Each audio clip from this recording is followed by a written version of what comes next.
Please state your full name. Safronia Perry. And Safronia, what is your job in Carlisle? I am the interim executive director at Hope Station. And as the interim executive director, what do you do at Hope Station? Feels like everything. I run programs. I attend different meetings and presentations. I work to build relationships and partnerships with other organizations. Look for money, write grants. One of the biggest thing that I do right now is definitely working with the kids. We have a lot of youth programs. One of the programs that I've worked very closely with the kids is our youth leadership program. And that's a program for our high school kids, ages 15 to 17, as long as they're in high school. I work with them. And we do various things. We have taken a trip to DC. We're getting ready to go on a college visit, Harrisburg University. We have sessions that we do once a month where, we have these different discussions about life and about setting goals and things. We've gone and done a presentation at my old job at Ahold USA where they talked about what Black history means to them. So we've done some different things. I spent a lot of time with the kids. We sat in on a Dickinson class every Tuesday and Friday. That's how come I say we've done a lot together, because we were doing that for the whole semester. Last Friday was the last day we were all together. So you've built up a pretty good relationship with the students, having done all of these activities with them. Yes. What have they been telling you about sort of their life outside of the youth leadership program, whether it be personal, within school? What have they been talking to you about? Honestly, you know what? I didn't even expect that I would have the type of relationship with the kids that I have. They feel free to talk to me about a lot of things. One of the things that they talked about right from the beginning during our orientation of the youth leadership program was issues dealing with race. The kids that are in my youth leadership program are African American. Not that we wouldn't welcome white kids to be a part of it, because it's open for any child to be a part of it. Those just happen to be the ones that gravitated towards it. And the very first discussion, they talked about, the perception of Black women, that they get from Black men as well. And then from there, they've had their own discussions. So I've kind of been around them, and they've led these where I've not really had to participate except to, maybe throw my little 2 cents in here and there. But a lot of the conversations that they have are about race. They started talking about particular things that were happening at school, things that were said or things that they've noticed at school. And it appears that it's an issue for them. It makes me feel like they feel unsafe sometimes. One morning I got a text message from one of the students, and we are in a group chat, so it goes to everybody. And I got a message asking everyone if they wanted to all go out and purchase Black Lives Matters t-shirts, because apparently they had gone to school. It was Spirit Day, and they got there, and there were a lot of kids that were walking around with the Trump hats and t-shirts, and it made them feel they weren't happy. And so the first thing that they wanted to do was kind of fight back, because they were told that they're not to wear t-shirts with those types of things on them. And they wanted to. And the conversation that I had with them was, I don't think it's a good idea that you antagonize. It's best that you try and find another solution to how we deal with what's going on in the schools. Now, let me also say that even though I am running the youth leadership program, I also have a son that is in the Carlisle High School. So for me, it was eye-opening, because he's not been very forthcoming with information about things. It's just how he is. But I don't want to feel like he's unsafe, or like he's being threatened or made to feel uncomfortable about who he is or about his color. Like I said, he hasn't said anything. I'm not, and I don't press him, because if he wants me to know, he will tell me. but I do have a son, and so it is very concerning to me. If there is a problem in school, if things are not being addressed that should be, it's a problem. So as being members of this youth leadership group, and as students that are coming to you and telling you about issues that are in the school, how do you think doing this video and doing the town hall meeting will help the students, will impact them? Well, my hope is that they bring light to what's going on. Because like I said, I'm a parent and I didn't know some of the things that were happening. You know, so if I didn't know, and I have a student that's going to school there, I can't imagine that people that don't have kids that are going to school, how do they know? They don't. I think that doing this video and holding the town hall is not to criticize the school. It's not to make anyone at the school district feel bad. It's more to open their eyes as to what these kids are feeling. If they can see what the kids are talking about and they can get a better understanding of how they're feeling, maybe they'll start looking to do something about what's going on. Because at any moment, we could turn into, you know, what happened at Central Dauphin. It could be that type of situation, and I really would hate to see that happen, especially as a mother. You know, I don't want to see that type of thing happen. Carlisle is too small for that, for one. And for two, it's something that shouldn't happen if it can be avoided. So I think holding a town hall meeting, allowing these kids to have the time to talk about what's happening with them makes everyone aware of the issues, and then we can start working to come up with a solution. So as a parent who also went through the Carlisle School District, do you see this as something that has continued over a long period of time, or is it something that's, you know, resurging now, something the students are seeing that's relatively new? Well, honestly, I don't think that any of it is new. These have been ongoing problems, but not just in the Carlisle School District, but in every school district. I think that part of the reason that we're seeing it, or that we're feeling it the way we are now, is because the time that we're in right at this moment. The election has changed a lot of things. And right now, race relations are not good. And with the killing of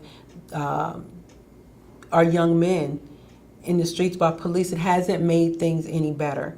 And it's not that that's new either, because it's not. It's just that now in the world of social media, things are being brought to light more often. We have 24-hour news. We have social media.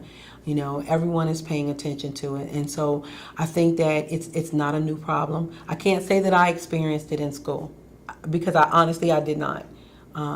My time at Carlisle High School was good, but not everyone has that same feeling. There are some that felt it differently than me. But as I said, it's not something that's new. It's just something that now, because of the times that we're in, things are being brought to light easier and quicker now than they had before. And if you could have sort of the perfect solution to what you are hearing from the students and they're saying is happening within the school, what would you like it to be? That's a hard question, because what I would like, honestly, is for all of our kids to get up and go to school and there not be any issues with race. Now, I realize that is not going to be our situation. I hope that maybe one day, maybe my great-great-grandchildren will see that. But I don't see that. My wish is that our kids will go to school, every child, not just, you know, black children, but every child of every ethnicity will feel comfortable and will feel like there are no issues, and that if something does come up, that it will be addressed right away, that the school will take the time, you know, to, I don't know, I don't know about implementing another class or, finding a way to make the kids feel included. I think that one of the things to help is to kind of look at the curriculum and kind of change some things. It has to be that everyone that lives in Carlisle now, every child that comes into that school district, no matter where they come from, no matter what country they come from, no matter what background they come from, no matter what color they are, should feel like they belong. They should be able to look around and see people that look like them. They should be able to be made to feel comfortable in the skin that they're in. They should be able to learn about their own cultures. And it should be done in the school. They should not have to learn things outside of school. They shouldn't have to learn things from social media or from books that were sitting out there or movies that are made. Those things are great.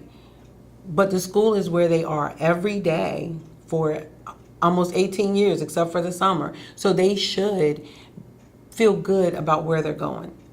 In a perfect world, they'll get up, they'll go to school. There won't be any issues with race. People won't look at them and say, well, you're black, you're this. It won't be that type of situation at all. In my own perfect world that I would like to see. As the director of a community nonprofit, is there anything that you'd like to see other community groups doing to maybe help outside of the school that maybe we could be doing over the summers or after schools, something that might help with this situation? I think, and honestly, I think that what's been happening lately is that other organizations, other community organizations are trying. They're trying to get more involved. They're trying to work a little closer with us. In the same thing, I think we also need to be able to find a way to get our kids to expand and go outside of it. There's been this divide where, our kids haven't felt like, or even the adults haven't felt like there's certain areas in Carlisle that they belong, so they don't go. And then, people from outside of the Hope Station area are told don't go over in that area because it's not a good place to be. I think that what has to happen is people have to start reaching out, and working together and say, hey, let's partner, let's do some things together. Project Share right now is one of those places they're doing that with us. They want to work with us. They want to work with the kids. And that's what we have to do. In order for this community, and I don't mean the black community, I mean the community as a whole in Carlisle, everyone has to work together. And it can't be that, we're just working to help the black kids or we're just working to help the white kids. It has to be that we're all working together collectively to help all of the kids. Because one day, they're going to be the ones that's running this town, and we have to look at it that way. So I think that, organizations, I think they're trying. I really do. I think that they're trying to reach out, that they're trying to expand and do more and offer more so that they're, we're not made to feel like we're isolated and we're by ourselves. I'm not feeling like that so much anymore because people are reaching out. People are calling, people are coming over, they're offering things, they're volunteering, they're asking us if we want to get involved with things, and that's important. Not just for those kids, but for every organization. It's important that we are working together to make Carlisle the place that it can be, the town that it can be, that it's not right now. And not because it's a bad town. It's just a town that's just not, it hasn't been progressive enough, is what I think. And so I think that it is important for everyone to come together and work together. And like I said, I'm seeing that, slowly but surely it's happening. All right, well, is there anything else you'd like to add? No, I think that this is I was not intending to do a video.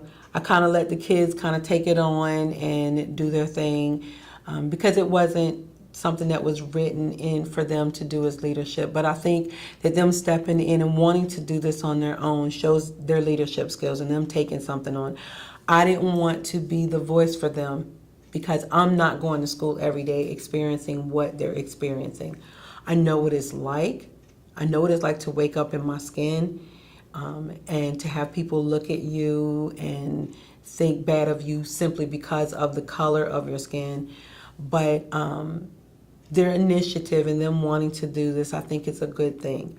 And my only hope is, like I said, it is not to cast a bad light on the school district. It is really not to do that. This is, in my hopes, a way to get the school district to be more engaged. You know, I would love to be able to work with them, to have them come and get more involved and see what these kids are doing outside of school. That it's not just, you just see them at school and then that's it. Come outside and see what they're doing, see how involved they are. The fact that, you know, a lot of the kids that are on the youth leadership program have jobs. So they leave school and they go home, they change their clothes and they go to work. These are important things that people need to see, and that people need to understand that these kids are very bright and they're important, and they need to feel like that whenever they come into a place where we are expecting for our kids to feel comfortable and feel safe. They need a safe space. So what I want is for us to be able to come together with some solutions of what we can do, how we can make everyone feel included and not excluded. I don't want this to be that type of thing where it brings upon a fight or a split or an even wider divide than what we already have in Carlisle. My hope is that this will bring us together, so that we can start looking at how Carlisle is evolving. And it is. It's not a big city right now, and I don't know that it will ever be a big city, but we are evolving. We are, you know, we have people that come here from everywhere now.